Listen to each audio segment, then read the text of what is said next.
Amen.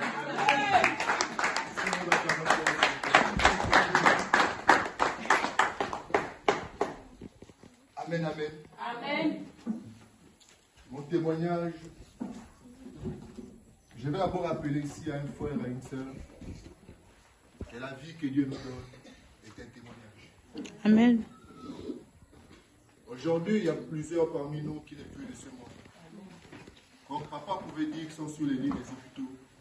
Mais Dieu nous fait grâce d'être là, présent, dans sa présence. De voir tes frères, de voir tes sœurs, de voir ta famille. C'est une grâce, c'est une bénédiction. C'est pour cela que je me tiens debout ici pour venir témoigner les bienfaits de Dieu.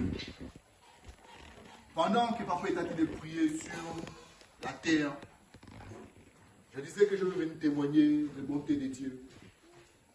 Il y a des moments où j'ai l'impression que le ciel est fermé.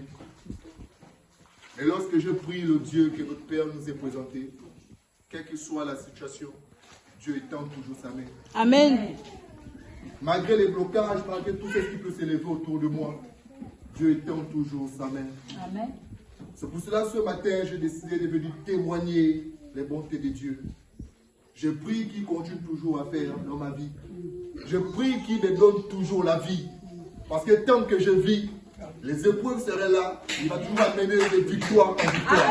Amen. C'est là que je prie que le Dieu de grâce me reflète toujours et toujours sa vie au delà de moi pour affronter ces différentes Amen. Et avec le Seigneur Jésus, j'aurai la victoire. Amen. Même si ça semble être difficile, dur, compliqué, mais je crois qu'avec le Seigneur Jésus-Christ, j'aurai la victoire. Amen.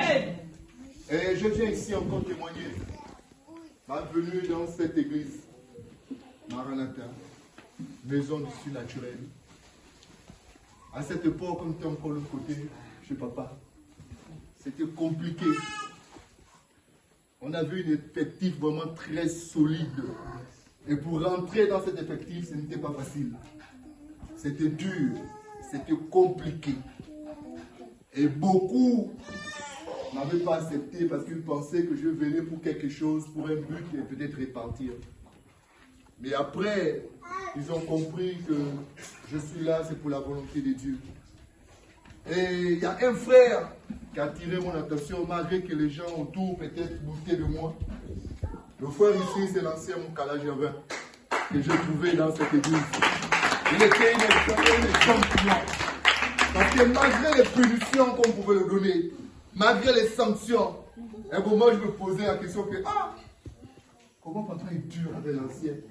Mais après j'ai compris qu'il fallait qu'il soit formé, formaté, que le Seigneur fait quelque chose dans sa vie. Amen. Malgré tout ce qu'on pouvait faire autour de lui, il était toujours là.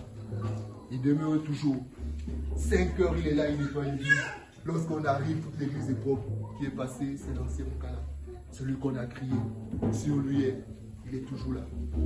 Et pendant qu'on tentait de travailler vendredi,